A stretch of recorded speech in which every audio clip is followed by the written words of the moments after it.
Camera பொய் சொல்லாது, விஜய் பொய் சொல்வார். நான் முதலில் தமிழ்நாட்டில் இருக்கக்கூடிய மக்களுக்கு ஒரு மிக முக்கியமான வேண்டுகோள். உங்களுக்கு தெரிஞ்சது தான், புதுசாக எதுவும் நான் சொல்லிட போகிறதில்ல. நீங்கள் மெத்த அறிவு சார்ந்தவர்கள். ஊழலை ஒழிக்கிறேன் என்று சொல்லி எவனாவது ஆட்சி அதிகாரத்திற்கு வர துடிக்கிறான் என்றால் அவனை எந்த காலத்திலும் நம்பாதீர்கள். சரி, இப்போது விஜய் என்று சொல்லக்கூடிய நபர், இவர் மீது நமக்கு தெரிந்து 3 மிக முக்கியமான மோசடிகளில் அவன் ஈடுபட்டிருக்கிறான் என்பதற்கு ஆதாரங்கள் நம்மிடம் இருக்கிறது. உங்களுக்கு நல்லா தெரியும், 2012 இவன் ஒரு ரோல்ஸ் ராய்ஸ் கார் ஒன்று வாங்குகிறான், விலை உயர்ந்த கார். உங்களுக்கெல்லாம் நல்லா தெரியும். இந்த காரை வாங்கினதில் இந்திய அரசாங்கத்திற்கு, அதாவது மக்களுக்கு, ஏழை எளிய மக்களுக்கு சேர வேண்டிய பணம் அது. இந்திய அரசாங்கத்திற்கு கட்ட வேண்டிய வரியில் ஏறத்தாழ 10 லட்சம் ரூபாய் கட்டாமல் மோசடி பண்ணியிருக்கிறான்.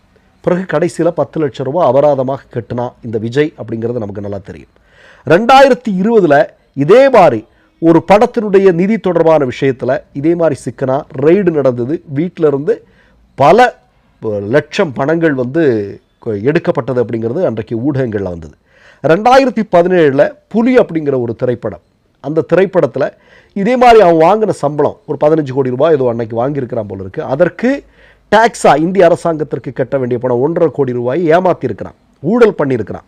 அதை நீ கட்டணும் அப்படின்னு சொல்லிட்டு கோர்ட் ஆர்டர் தெரிவிக்குது. இவன் உடனடியாக கட்ட முடியாதுன்னு சொல்லிட்டு சென்னை ஹைகோர்ட்டுக்கு போகிறான். சென்னை ஹைகோர்ட் ஒரு தினத்திற்கு முன்பு தீர்ப்பளித்திருக்கிறது.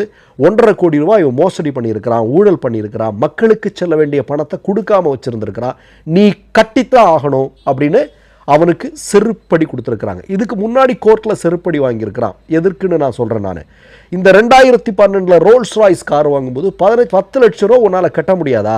நீ என்ன மிகப்பெரிய தேச தலைவனா? நீ பெரிய இராணுவத்தில் சேவை செஞ்சவனா? அப்படின்னு விஜயோட முகத்தில் அறைந்தார் போல் கேள்வி கேட்டது நீதிமன்றம் அப்படிங்கிறதை இந்த இடத்துல நம்ம ஞாபகத்தில் வச்சுக்கணும். நான் ஒன்றே ஒன்று மட்டும் சொல்லிக் கொள்கிறேன். இப்போ இந்த எதுக்கு எடுத்தாலுமே கமலஹாசனை கொண்டு வரேன் அப்படின்னு நீங்கள் நினச்சிடக்கூடாது. காதல் பரிசு இல்லைனா காக்கி சட்டை என்று நினைக்கிறேன், சரியாக எனக்கு ஞாபகம் இல்லை. அது எதுவாக இருந்தாலும் சரியாக இருந்தால் நீங்கள் என்ன திருத்தலாம். இந்த திரைப்படம் வெளியான போது எம்ஜிஆருக்கு இணையான ரசிகர்கள் அன்றைக்கு தமிழ்நாட்டில் கமலஹாசனுக்கு இருந்திருக்கிறார். அந்த அளவிற்கு புகழின் உச்சியில் இருந்த மனிதர் அவர்.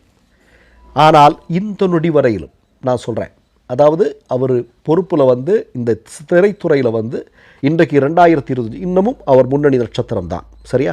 இன்னமும் அவர் 30 நாட்களுக்கு, அவர் 50 நாளுக்கு 150 கோடி ரூபாய் சம்பளம் வாங்கக்கூடிய நபராக அவர் இருக்கிறார், சரியா? அப்படி பார்க்கும்போது இந்தியாவில் அவர் அளவுக்கு சம்பளம் வாங்கக்கூடிய நடிகர்கள் இல்லை அப்படின்னு தான் சொல்ல வேண்டி வரும்.